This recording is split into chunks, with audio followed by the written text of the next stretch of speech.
Finally, the biggest airliner of all time is there for all to see.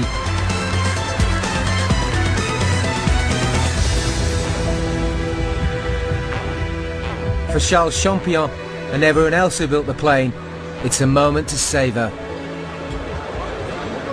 Well, it's a good achievement, huh? I mean, a good show and good speeches and a nice aircraft. And tomorrow back to work to make it fly. No, it's good. It's good. With the plane unfinished and with billions of pounds riding on its performance, the programme is about to enter the most critical phase yet. By March 2005, the Airbus A380 is being worked on at a feverish pace. The engineers simply have to get the plane finished and into the air. It's like the final climb to the peak of Everest, let's say. The last sort of 10-20 feet when the oxygen levels are so small is often the most difficult part of the journey, and that's essentially where we are at the moment in terms of this aircraft. Simon Sanders is in charge of testing the deployment of the landing gear, a critical safety requirement. In just 56 days' time, the pilots' lives will depend on these 22 wheels, retracting and extending come what may. Donc c'est parti, maintenant on va faire une rentrée du train.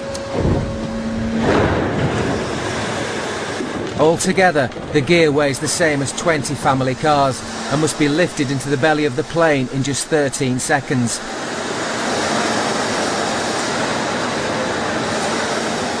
Getting the system operational has taken months of hard work, but now it looks as if they're finally making progress. The last few months have been very frustrating because we've had obviously a lot of technical difficulties with systems on the aircraft. We've had a lot of problems during testing, so we've all been working very, very, very hard in order to have all of our systems all working for first flight. Hey! Woo! So that's system one, looking good. This is why we're here. Days like today is why you do this job, because it's very exciting to see the gears moving, and you spend an awful lot of time making sure that the right parts are where they should be, and so I've been waiting for this for months.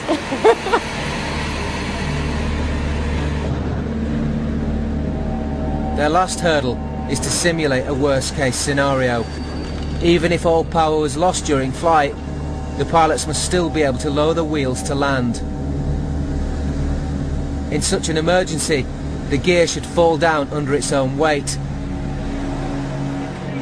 But testing it is risky because the wheels will hit the doors as they drop, and that could cause damage. So this is the big test, yeah.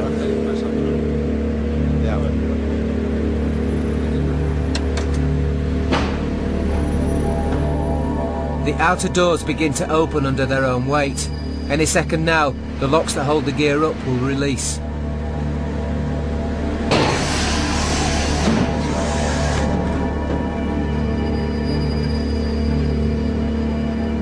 Immediately it's clear that something has gone wrong.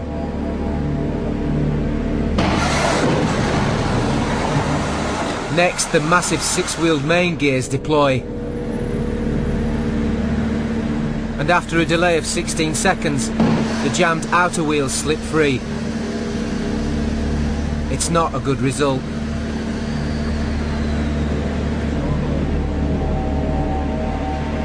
We've worked as hard, we've done the best we possibly can, and we are where we are at the moment. For me, it's something to get stuck into, something to understand, something to find a solution. Or do you want to do the normal cycle first? The team suspect that the wheel might be sticking on a guide ramp, an aluminium plate where the wheel is supposed to push the door aside. Smearing it with grease should prove if this is quite literally the sticking point.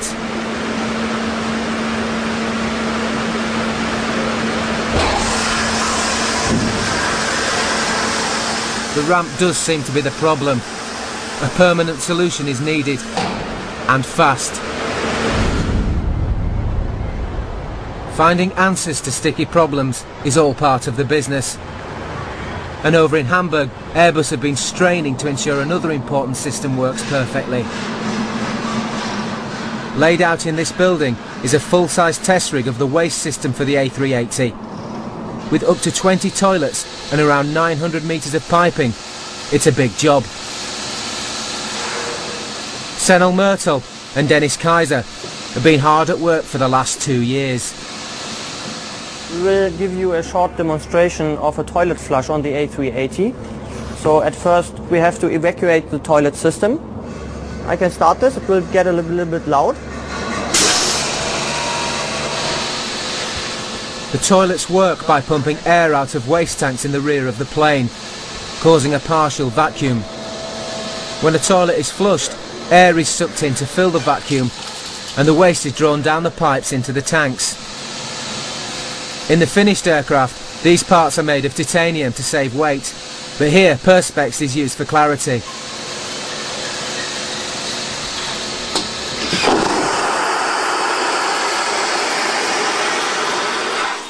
This is Formula One technology for toilets. And the result is some seriously speedy sewage. The speed on the piping is around 60 meters per second. 60 meters a second is about 130 miles an hour. Such high-performance plumbing is needed because of the size of the plane. At nearly 73 meters long, the loos at the front are a very long way from the tanks at the rear. This is the most forward toilet in the A380, the one what the pilots normally would use. It is quite difficult because you have a pressure loss from the waste tanks to this toilet because of the length. It's a challenge not to be sniffed at, but undeterred the guys give it a go.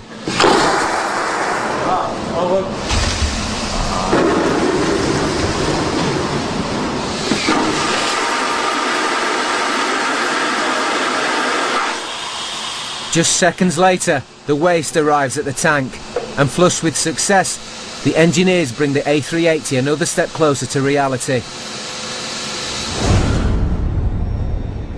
By March the 14th, 2005, the A380 is parked outside the factory here in France. The customers for this first plane are technically the test pilots who will fly it, but there's still a lot of work to be done before they will accept the machine. Head of the programme, Charles Champion, comes to take another look and discovers it's not all bad news. That's the most important part. The coffee machine for the flight test crew. If this doesn't work, they will never take the aircraft. Joking aside, it's clear that the plane is far from ready. The landing gear is just one of the things that need to be finished. We still have a lot to do. There is a lot of activity, so some of it is related to troubleshooting and other related to closing the area, but we do have a lot of people still working on the aircraft. The next day, the test pilots turn up for a photo shoot. The media are naturally interested in the 6 men who will fly the A380 for the first time. Although they pose happily for the cameras, it's clear where their real interest lies, for within minutes of the last shot being taken, they're in the plane checking out the new machine. For flight test director Fernando Alonso, it's important to feel comfortable at his post. This is the place where I will be sitting for the first flight, and it'll be almost my home for the next months ahead. Yeah. Surrounded by screens and readouts, Fernando will be able to monitor everything happening to the plane in real time. This screen, for example, it's what we call the flight display. So it shows us the aircraft pitch attitude and bank angle. It shows us the speed, the angle of attack, the altitude, the heading. So just by having a glance at that screen, we have a very good overall picture of the airplane. The aircraft is equipped with sophisticated flight instrumentation, thousands of sensors that record every aspect of the plane's performance. Gathering this